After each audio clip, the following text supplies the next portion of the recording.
আব্বা কোথায় গেল রে? আব্বা, এই আব্বা।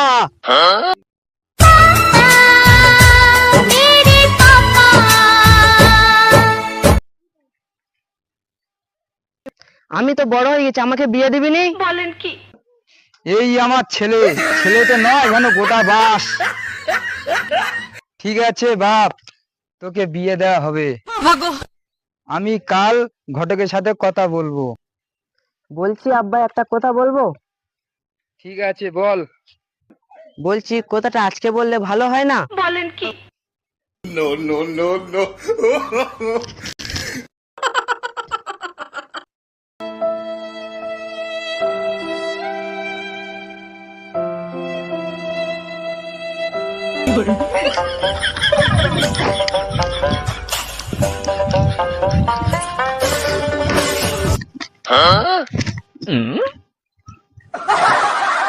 দাদা, এত চিন্তা করছেন কেন? কি হয়েছে আপনার?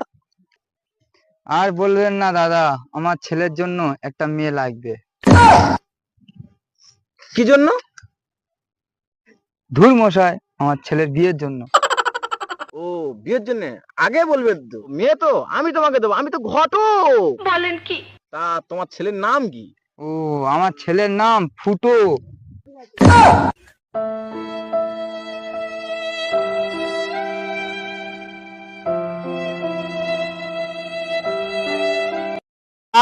ও দাদা, বাড়িতে আছেন? বলুন, কে আপনারা? আমি ঘটক, এ হচ্ছে ছেলের বাপ। আর তো আপনার মেয়েকে দেখতে এসেছি। বলেন কি? ঠিক আছে, ভিতরে আসুন। চলুন।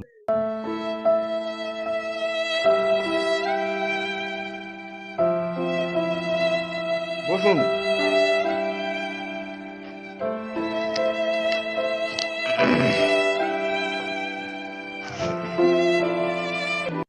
তা অনেকক্ষণ তো হলো, আপনার মেয়েকে নিয়ে আসুন।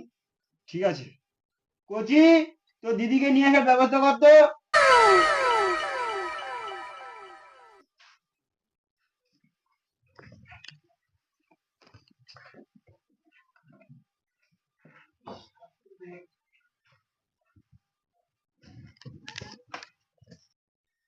দেখা দেখি তো হলো, আমার মেয়েকে কেমন লাগলো?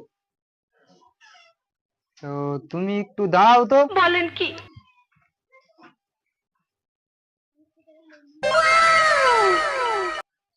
আমার মেয়েকে তো দেখলে, কেমন হলো বলো?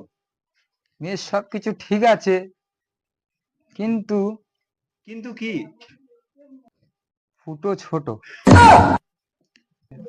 কোচি, এদিকে শোন তো। কোচি, হাতটা ধরতো। থামো থামো থামো থামো, মানুন মানুন, কি হচ্ছে কি হচ্ছে কি হচ্ছে? কেন তুমি শুনলে না কি বললে এক্ষুনি? আচ্ছা আচ্ছা, ঠিক আছে ঠিক আছে, ওটা বসে আলোচনা হবে। ব্যাপারটা শুনুন, এনার ছেলের নাম হচ্ছে ফুটো, তবে একটু বেঁটে। তাই উনি বলেছে তোমার মেয়ের সব ঠিক আছে, তাই উনি বলেছে ফুটো ছোট। ও, সেটাই বলবে তো। আর বলবেন না দাদা, আমার 5টা ছেলে হয়ে মারা গেছে। বলেন কি? এটা আমার 6 নম্বর ছেলে, তাই ওর মা নাম রেখেছে শখ করে ফুটো।